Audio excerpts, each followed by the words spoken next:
Hey everyone, and welcome back to our channel. Today, we are diving into a super important topic, one that affects pretty much all of us at some point in our lives, the immense pressure to be the best. We're going to explore this through a little story about a character I've created named Qalbaz. Now, Qalbaz is a lot like you and me. He's ambitious, he's hardworking, and he has this burning desire to excel at everything he does. But this desire, this need to be number one, started to become a heavy burden. Let's picture Qalbaz. In school, he wasn't just aiming for good grades. He had to have the top score in every single test. If he got a 98, he wouldn't celebrate the achievement. Instead, he'd fixate on the person who got a 99. In sports,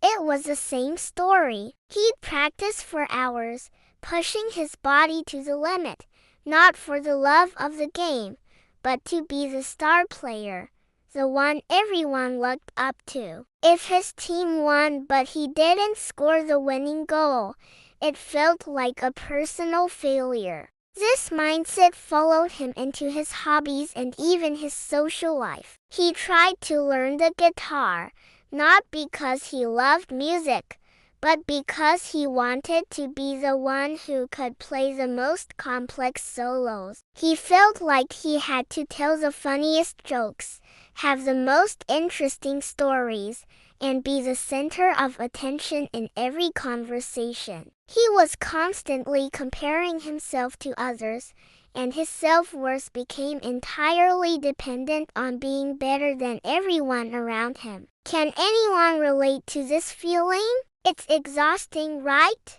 The problem was, Qalbaz was caught in what psychologists call the comparison trap.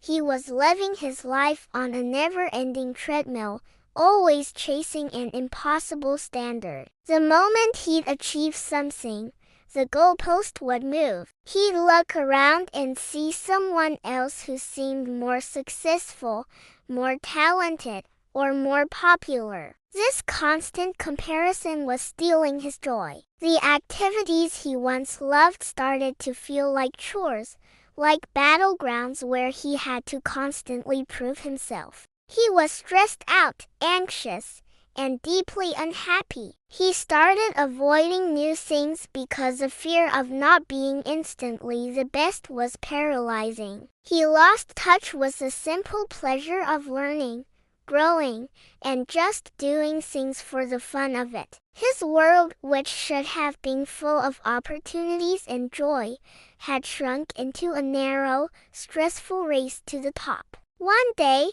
Qalbaz hit a wall. He was working on a group project, and he was trying to control every single detail, convinced that he was the only one who could do it perfectly. He overworked himself, snapped at his teammates, and ended up making several mistakes because he was just too exhausted and stressed to think clearly. His team was frustrated, and for the first time, Qalbaz's desperate attempt to be the best had led to an undeniable failure. He felt completely defeated. That evening, he went for a walk to clear his head. He passed by a park and saw a group of people playing music together. There was a guitarist, a violinist, and someone playing the bongos. They weren't famous musicians. They weren't performing for a huge crowd. They were just playing,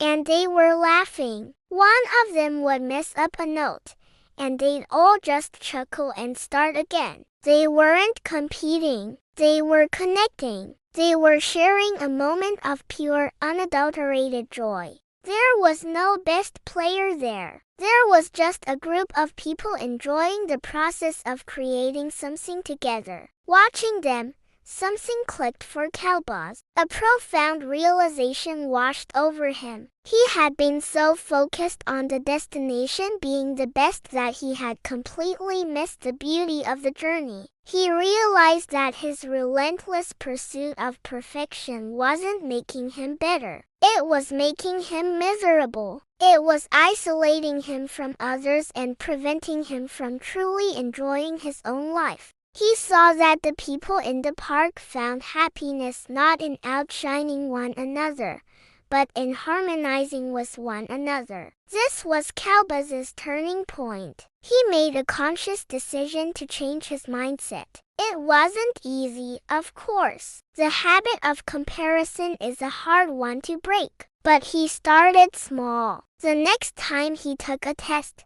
he focused on doing his personal best, on understanding the material, rather than obsessing over who scored higher. When he got his grade back, he allowed himself to feel proud of his effort and his learning, regardless of the class ranking. It felt strange at first, but it was also liberating. In sports, he started focusing on being a good teammate. He celebrated his friends' successes just as much as his own. He realized that helping a teammate score was just as fulfilling, if not more so, than scoring himself. The pressure lifted, and suddenly, the game was fun again. He was playing with a freedom he hadn't felt in years. He started collaborating with people instead of competing against them. He asked for help when he needed it and offered his own help freely. He discovered that teamwork and shared success created a much more powerful and lasting sense of accomplishment than any solo victory ever could. He picked up his guitar again,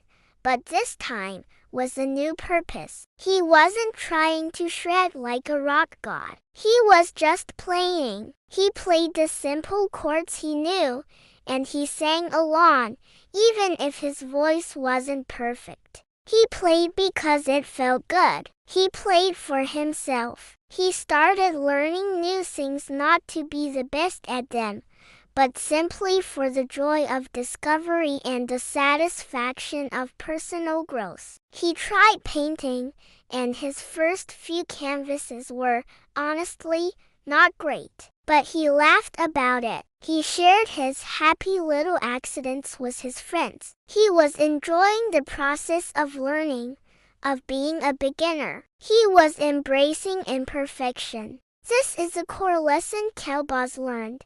You don't have to be the best. You just have to be your best self. This isn't about giving up or settling for mediocrity. It's about shifting your focus from external validation to internal satisfaction. It's about redefining what success means to you. Success isn't about being number one in a ranked list. Success is about growth. It's about effort. It's about finding joy in the process. It's about courageously trying new things and being okay with not being perfect. When you let go of the need to be the best, you open yourself up to a world of possibilities. You can learn without fear. You can collaborate without jealousy. You can celebrate others' wins without feeling like it diminishes your own. You can find happiness in the journey, not just the destination. Think about it.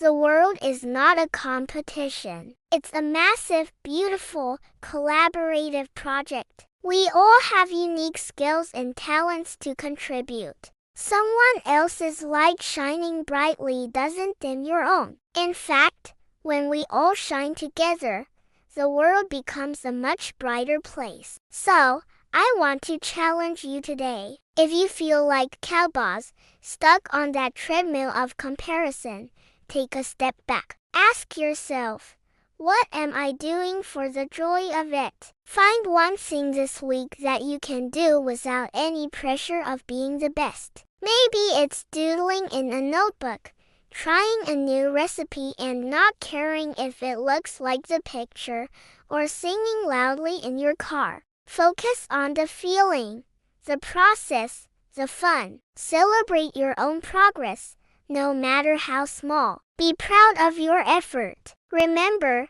your worth is not measured by your rank or your trophies. Your worth is inherent. You are valuable just as you are. The goal is not to be better than everyone else. The goal is to be a better version of yourself than you were yesterday. Let's all try to be a little more like the new Qalbaz, focused on growth, collaboration, and finding joy in the beautiful, messy, imperfect journey of life. If this story resonated with you, let me know in the comments. I'd love to hear about your own experiences with the pressure to be the best and how you've dealt with it. Thanks so much for watching, and remember to be kind to yourself. Don't forget to like and subscribe for more content like this. See you in the next video.